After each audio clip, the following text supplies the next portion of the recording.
Well, welcome to Baldur's Gate Enhanced Edition going mostly solo episode 3. As you can see, we are exactly where we left off, at the bar in the Friendly Arm Inn.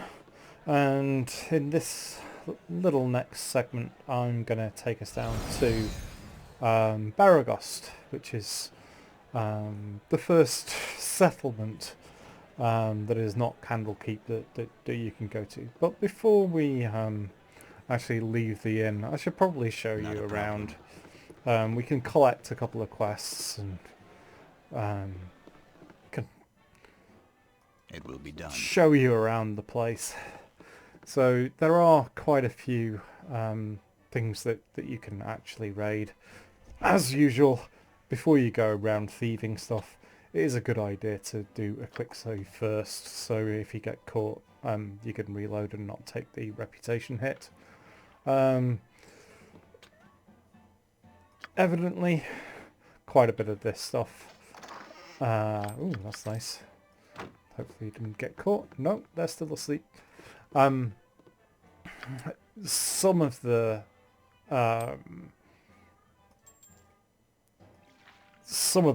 cabinets and chests and whatever have quite a high lockpick rating. So with my 65, I may not be able to get into them. I mentioned the golden pantaloons in the last video. One of the noblemen, I think it's this guy, has it. He asks for them to be cleaned, and if you want to do that particular quest line, you can, but I can't really be asked at the moment, so I'm not going to do that.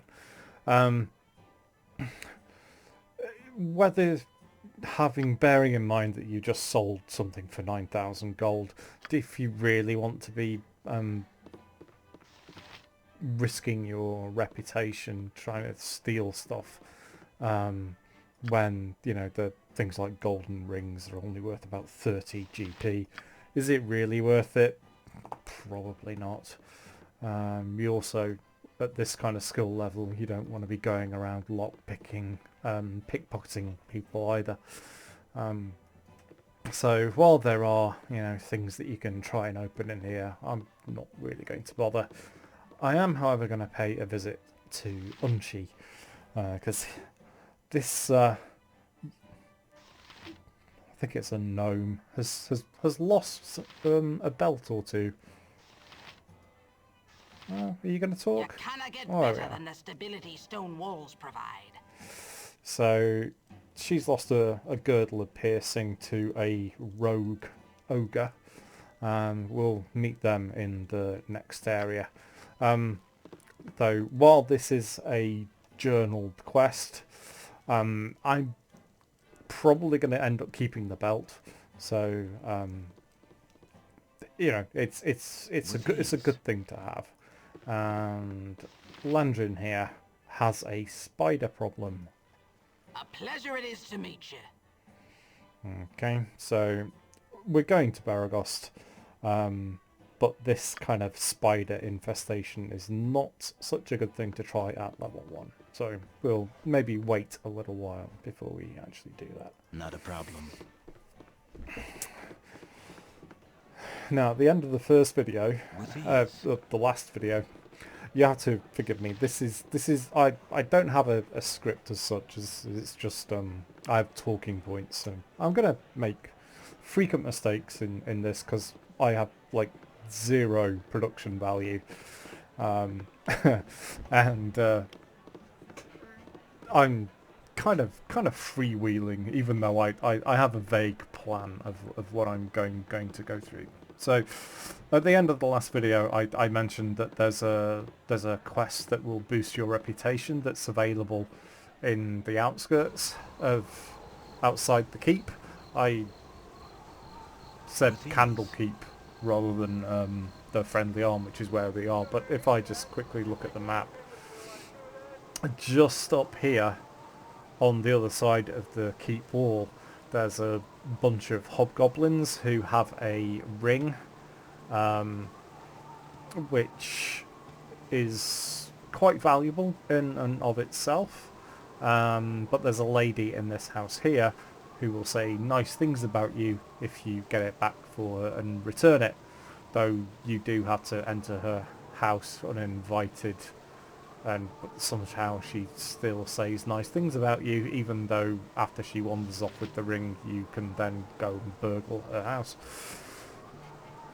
That's Forgotten Realms logic, no doubt. So we're not going to bother with those hobgoblins or that quest right now, because I'm not terribly worried about reputation. I just, you know, I want to hoover up as many quests and experience points as we can. So just equip my range weapon before we do an area transition, and do a little quick save as well. So the whole story in Baldur's Gate is wrapped up around a little bit of an iron shortage in the Sword Coast, which is the region of the Western Heartlands that Baldur's Gate is set in.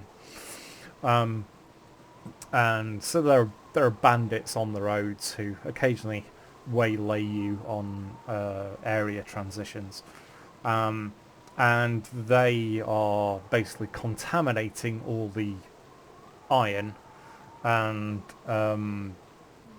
it's really, yeah, a bit of a pain for the local population.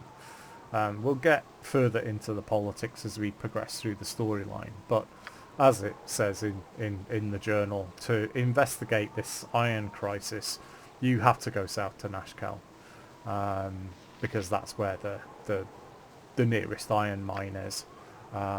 So it's actually down here, but to get to Nashkel, we have to go through Beregost. And because I now have nearly 10,000 gold pieces, I can actually invest a little bit of money in some better kit, because, you know, my armour and my bow are pretty crappy, and it might be an idea to get some extra trinkets to fill these slots in my inventory, so I'm less likely to die.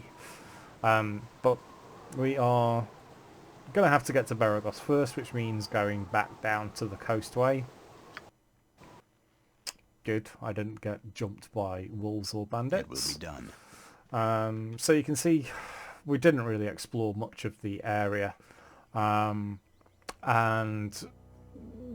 I can do two things at this point. I can either follow the road all the way down to the bottom of the map and just go to Beregost directly, but that might make the video a little bit on the short side. So I'm going to uncover some of this area.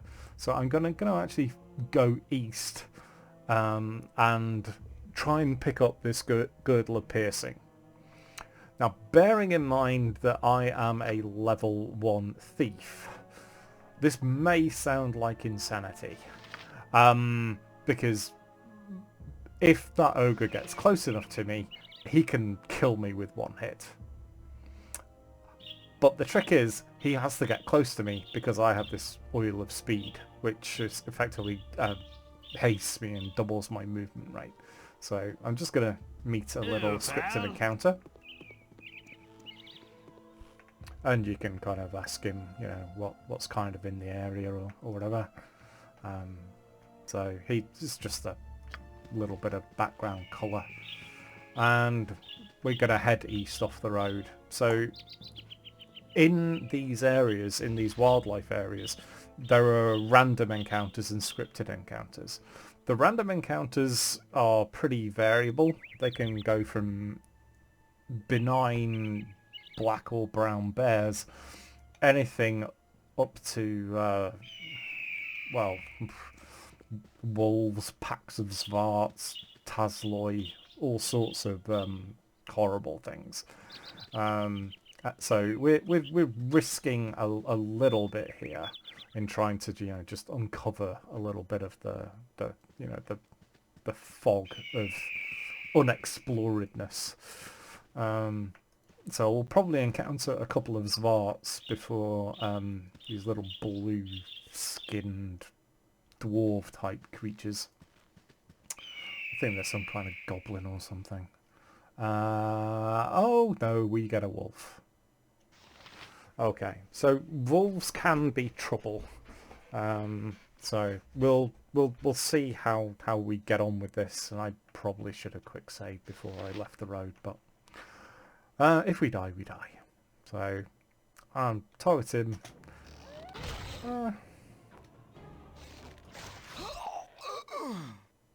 Yeah, there we go. That's the problem with fighting wolves. So I didn't do that terribly intelligently. So let's reload that again. So we're going to need to go back to the autosave. So fortunately, that kind of thing happens a lot in the early game.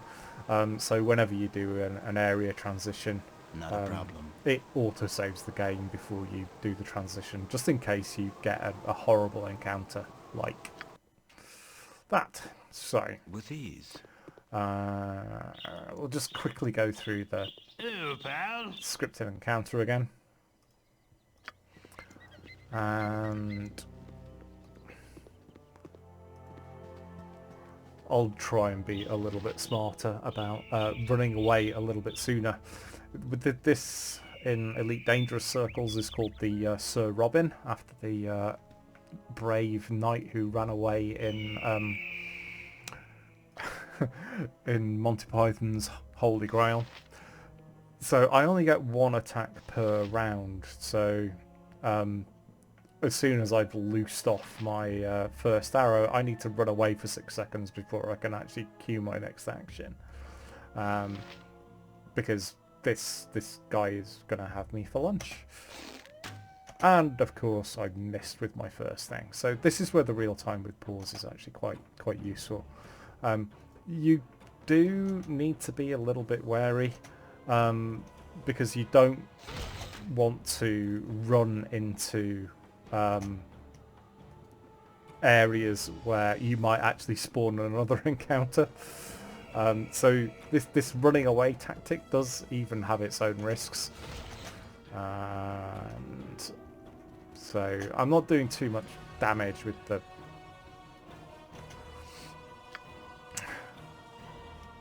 with the bow and arrows here, so I will. Yeah, of course it does actually help if you target the wolf properly.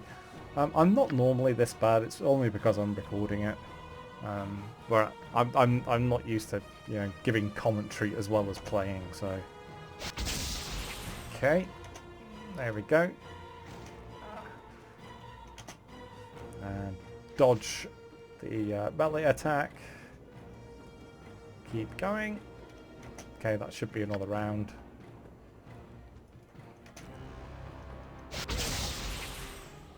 Right. This could take a while. So I could pop the oiler speed now.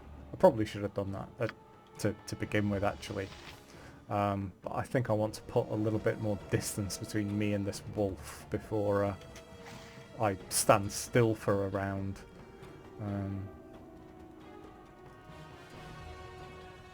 Unfortunately, he's really quite fast.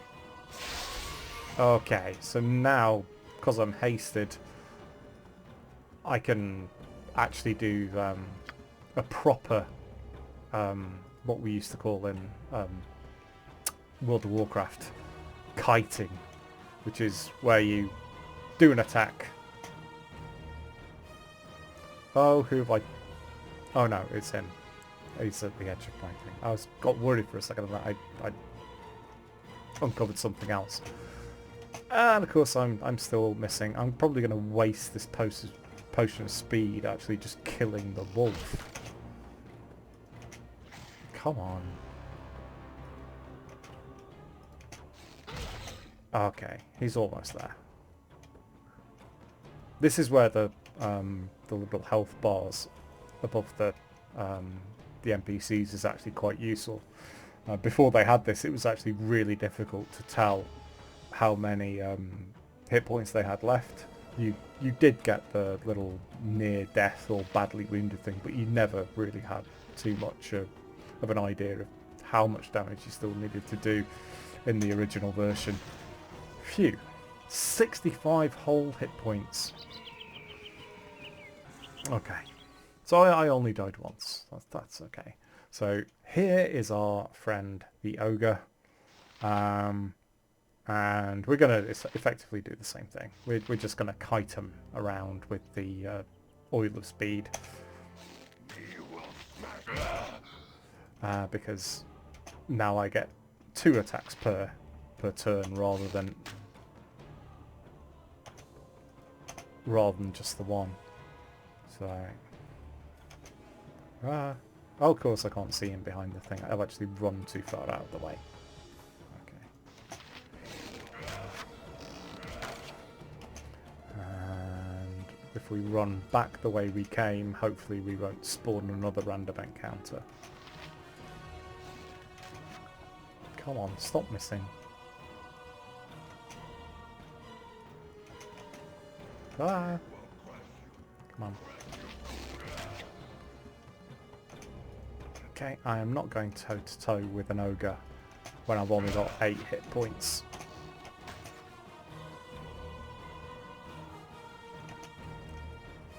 So, I don't know if you fans of Benny Hill, but I feel like you should have the yakety sax music going on. I'm not going to try and do the impression and actually do the music. That would be a little bit on the tragic side. I'm many things, but a singer is not one of them. Oh, for God's sake, come on.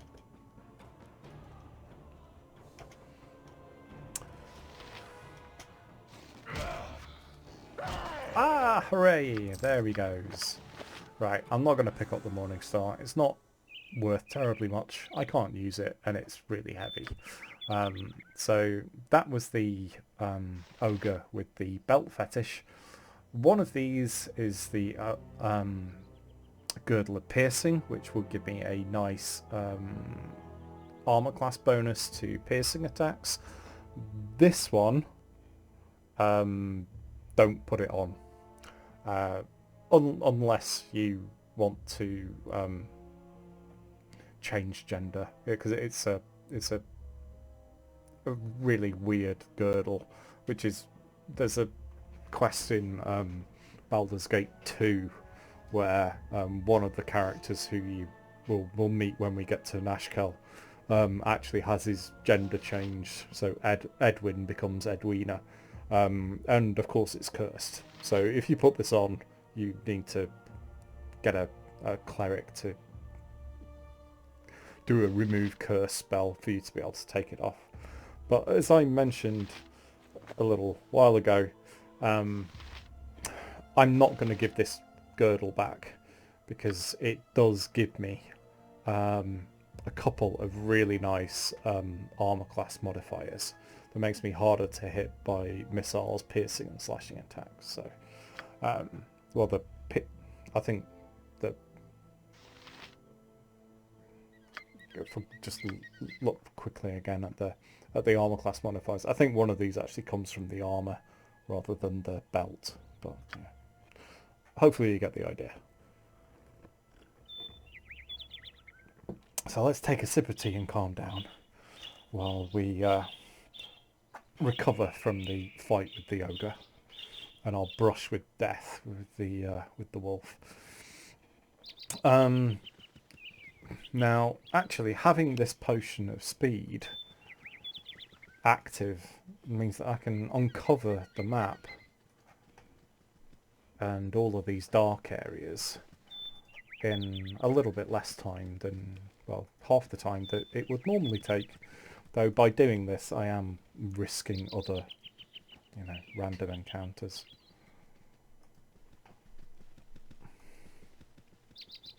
So, but I used to be quite obsessive about, always making sure that I uncovered as much of the map as possible. There isn't much else of interest in this area, at least not until there's a quest that you can pick up in Beregost, where one of the raided caravans, you need to retrieve something from it. Okay. Oh, it's only a gibling.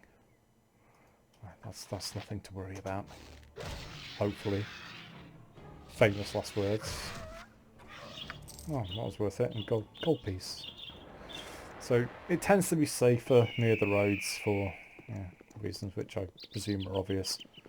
And this will take us to Beregost. There's not really much to be gained by talking to these NPCs. They're not really worth it. And this is one of the raided caravans that I mentioned earlier. There are a couple of things. I think only this wrong one. That has a few pieces of gold in it. Yeah, gold is always good. And let's see. There's another one just a little bit to the northeast, which I think is the one that you have to... here we are. So there's a little bit of nice loot. So I think this is the caravan you need to uncover to do K-Gain's quest, which you can pick up from Beregost, but we're not going to bother with that. It's not a terribly interesting thing to do. So now that we're fairly done with this area, I'll give it a nice quick save and we will go to Beregost. So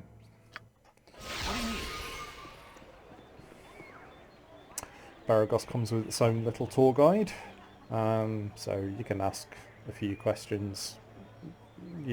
Okay, no, I'm going to need somewhere to sleep, blah blah blah blah. Do we have a smithy? Yes we do. We will visit Thunderhammer in a few minutes, and I will leave the tour guide there. Okay. Obviously, not been here before, so we have to uncover the area. Around here, there's a scripted encounter that you want to avoid at level 1. So I'm actually going to go down the left-hand side and then kind of like come back up to the smithy, which is about here-ish. And there's an inn which I'm going to head for here, which is going to be useful for gaining a few experience points. So I'm actually not very far off my first level, or first level up.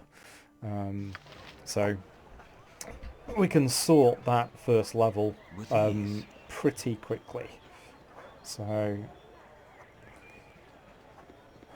we're gonna avoid Nera, more on her a little bit later. And we're just gonna have a little bit of a wander around the west of the town. If you're, a completist who needs to, uncover all of the areas and all of the blackness, you will find that there are little barrels and sacks and things that you can have a look in and see if people have left gold pieces lying around in sacks, because that's a very obvious thing for people to do. Nah.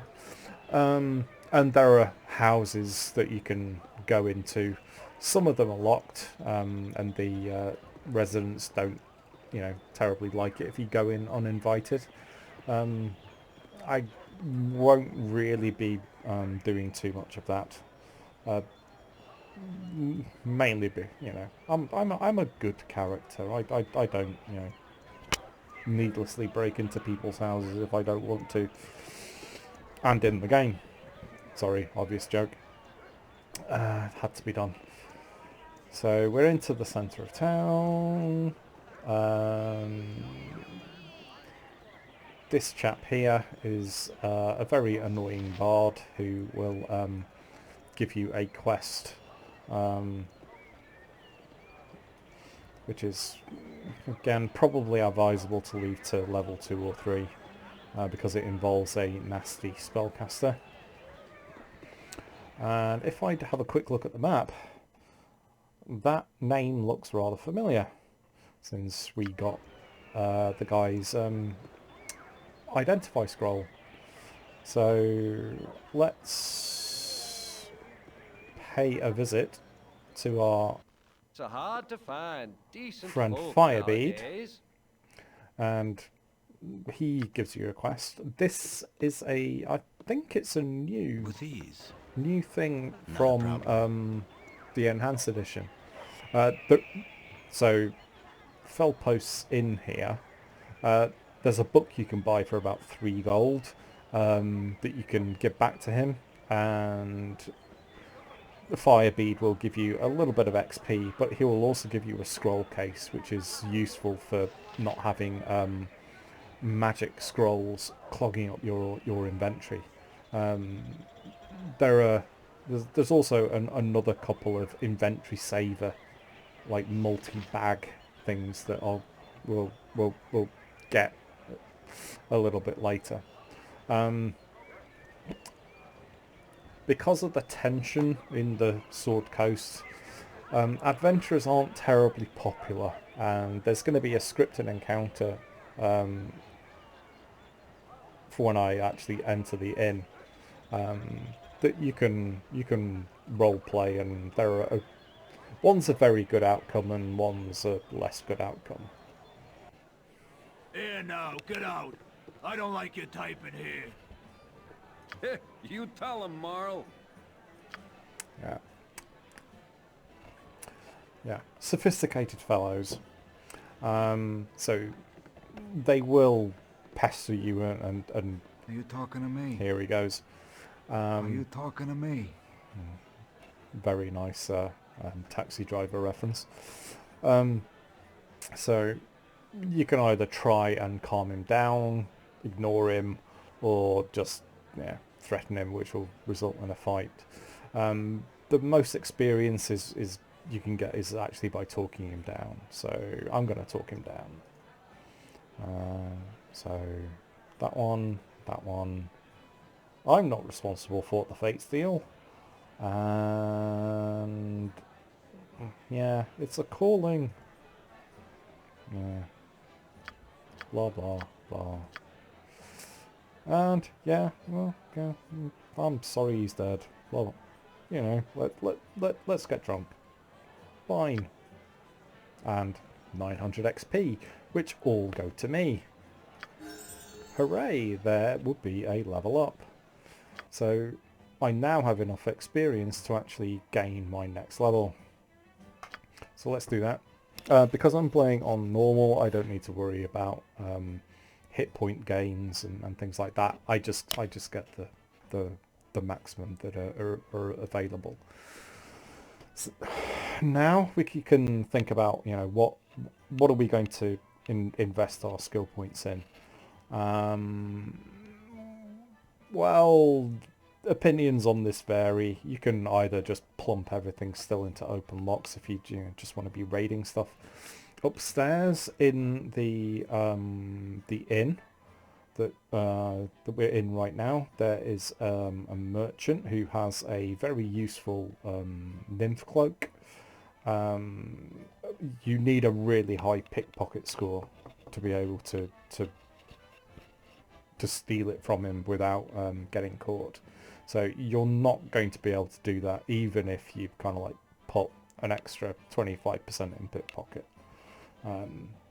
You're actually better off waiting for getting potions and other things that will actually boost your score. So I will put 5% in there, 5% in there, and the rest I will have an extra 5% in the hide in the shadows, and I'll boost my find traps. Being able to find traps is one of the most powerful mechanics that the thief has, and in particularly the major story areas like the Nashkel mines and Cloakwood. You need a really good find traps value. So hopefully before we actually do the Nashkel mine, we are going to try and get as many levels as possible.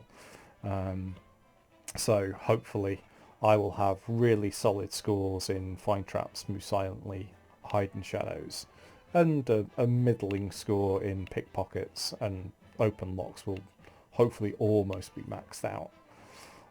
At the first level up, level 2, I don't get any extra proficiencies.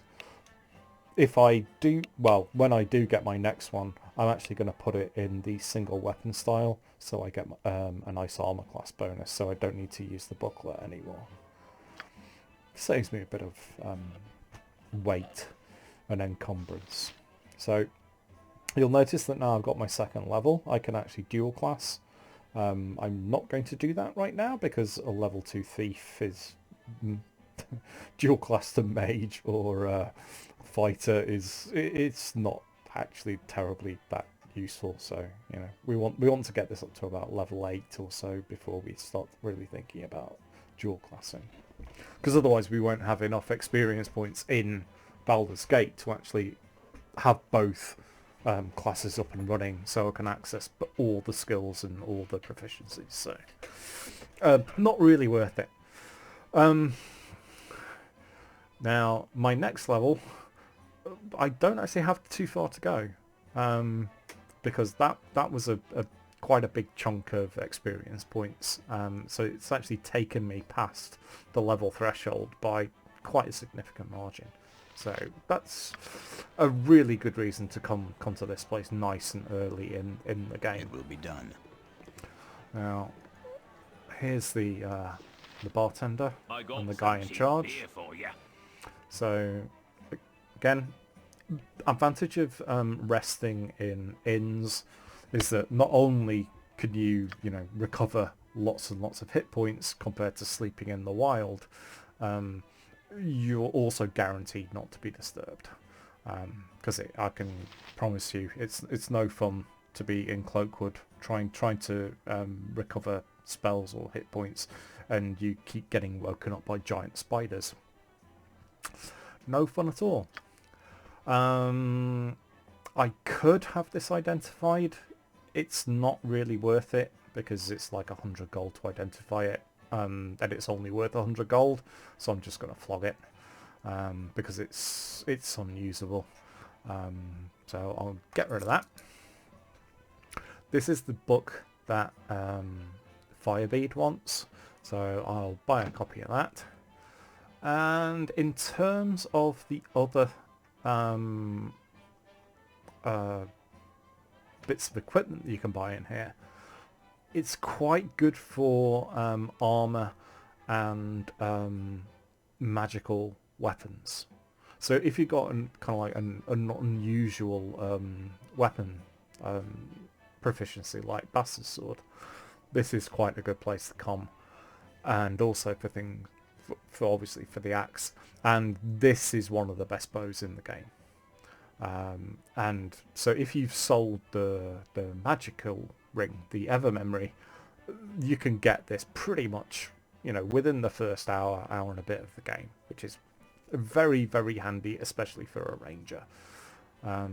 Not going to worry about that. No point buying the Protector because that would just conflict with the Ring of Princes, the Ring of Protection. So I don't need to buy anything from here. So I'm going to go back to Firebead.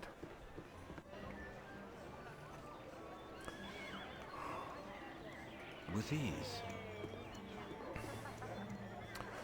And hand in this quest. Not a problem. It's hard to find decent folk nowadays. So I get a nice reputation increase. I'll talk about reputation in a minute, and I've actually, almost halved the amount of XP I need for the X level just by going and getting Firebead a book he couldn't be bothered to, buy himself from across the road. I wonder if being a mage makes you lazy. So my reputation has gone up. It's gone up to average on 12. If you get to kind of like 14, 15, you're popular, and 17 and above is kind of like heroic. This affects your reaction score. So because I have a middling charisma and I only have an average reputation, I'm not getting any reaction bonus, which would, you know, give me discounts in stores. So I need to do more good deeds to improve my reputation, and that will, you know, make things a little less expensive for me in the long run. So there we are there. Of course, there's an upstairs. Let's have a look and see what's there. Not a problem.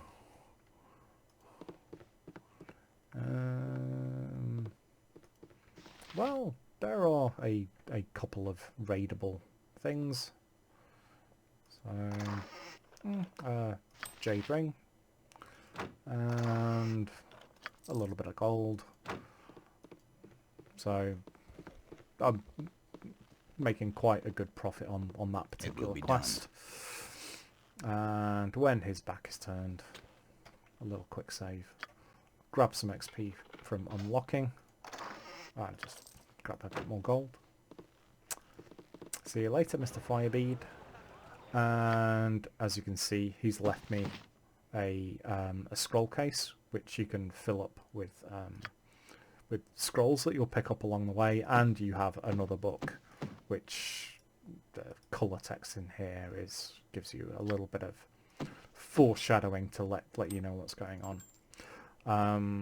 So I don't need that gold ring because it doesn't confer me any bonuses, so I should be able to flog it to the bartender. It will be done. You want some whiskey? Okay, so a little more gold, nearly up to 10,000 now. So that's for an hour and a bit into the game. That's doing quite well. So with ease.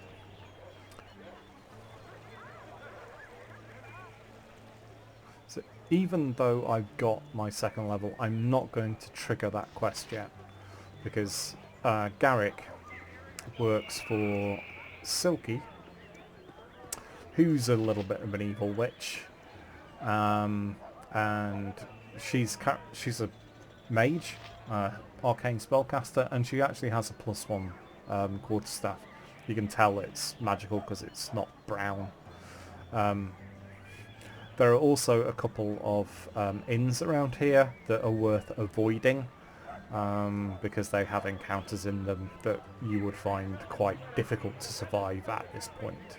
So instead I'm going to head east to the smithy.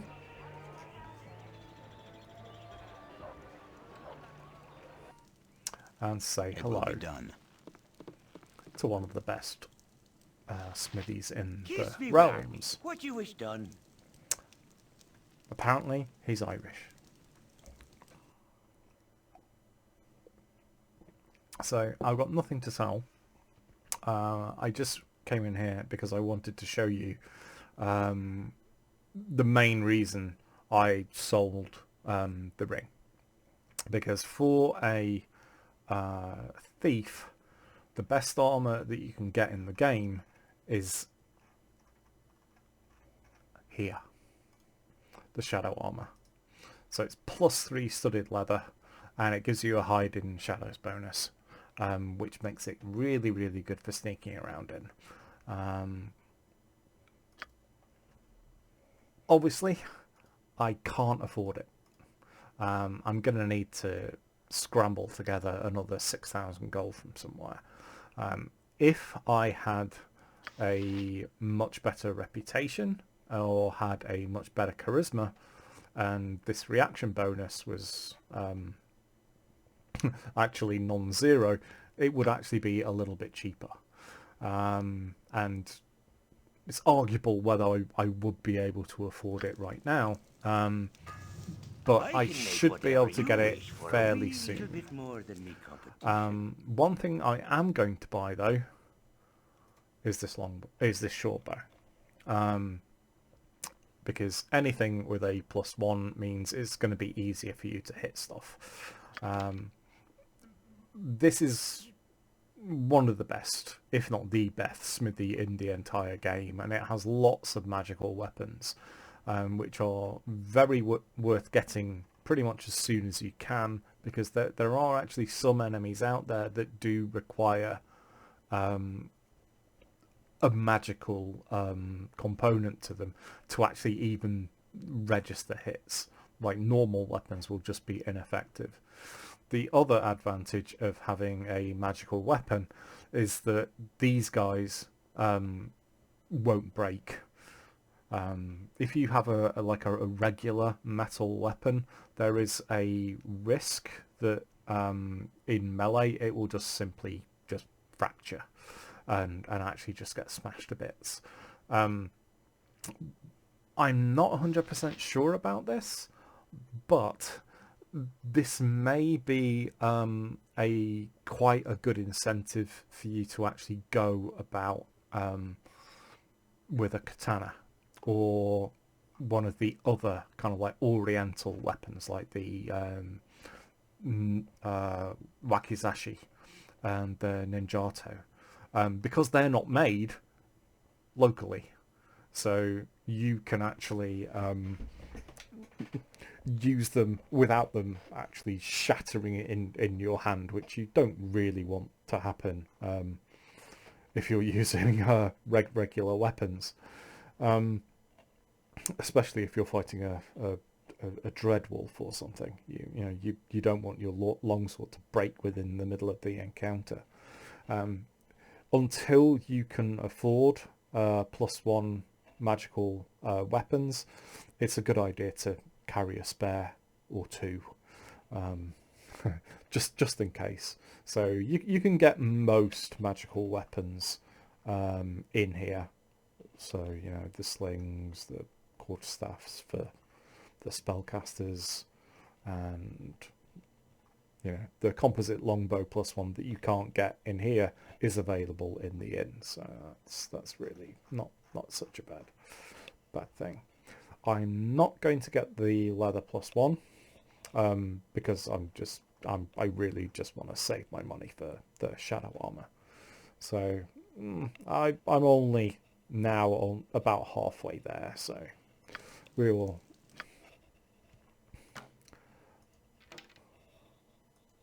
have to do a little bit more work.